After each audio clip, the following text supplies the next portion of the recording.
இன்னைக்கு ஞாயிற்றுக்கிழமை, அதுவும் சர்ச்சுக்கு போனால் தான் நமக்கு நிம்மதியாக இருக்கும். சர்ச்சுக்கு போவோம்.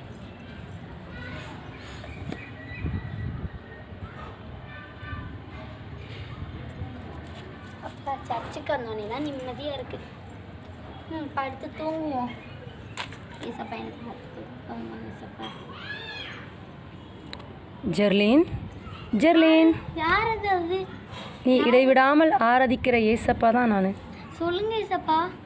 குதிரை யுத்த நாளுக்கு ஆயத்தமாக்கப்படும், ஜெயமோ கர்த்தரால் வரும். உன்னை மாதிரி பிள்ளைங்க எத்தனையோ பேர் தன்னோட இஷ்டமாக வாழும் பொழுது நீ நல்லா படித்தோம், உன்னுடைய சுய புத்தி மேலே சாயாமல் இயேசுவே நீர் தான் எனக்கு எல்லாமே சொல்லிட்டு என் பக்கத்தில் வந்ததுனால உன்னை பெரிய ஜாதியாக்கி உன்னை ஆசீர்வதித்து பூமியின் உயர்ந்த ஸ்தலங்களை உனக்கு தருவேன், கவலைப்படாதம்மா. ஏசப்பா ரொம்ப நன்றி ஏசப்பா. எனக்கு இப்போ ஆச்சரியமாக இருக்குது. நீ ஃபஸ்ட் ரேங்க் மட்டும் வாங்க வச்சுருங்க ஏசப்பா. என் கூட படித்தவங்க எல்லாருமே நல்ல மார்க் எடுக்கணும் ஏசப்பா. ப்ளீஸ் ஏசப்பா. அப்பா ஏசப்பாவே சொல்லிட்டாங்க.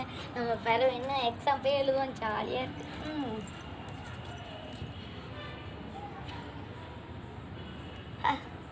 இப்போ நம்ம ஏசப்பா பார்த்துக்கோங்க.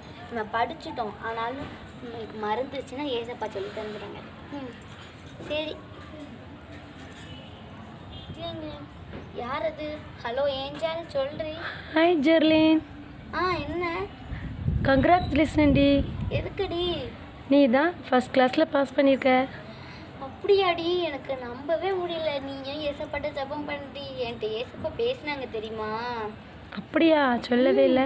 நீயும் ஜபம் பண்ணுறீ. நீயும் அடுத்த கிளாஸில் கன்ஃபார்ம் ஃபர்ஸ்ட் ரேங்க் வாங்க நல்ல வாய்ப்பு இருக்குது. என்கிட்ட என்ன தெரியுமா ஏசப்பா பேசினாங்க? நான் நல்லா ஏசப்பாட்ட ஜபம் பண்ணேன். எனக்கு அதனால தான் ஏசப்பா ஃபர்ஸ்ட் ரேங்க் வாங்க வச்சாங்க தெரியுமா? நான் படித்தேன், மறந்து போயிடுவோன்ட்டு பயத்தில் இருந்தேன். ஏசப்பா எனக்கு நல்லதாக சொல்லி கொடுத்தாங்க. எனக்கு மகிழ்ச்சியாக இருக்குது தெரியுமா? சரிடி, வச்சிருடி. ஓகே, பாய். பாய்டி.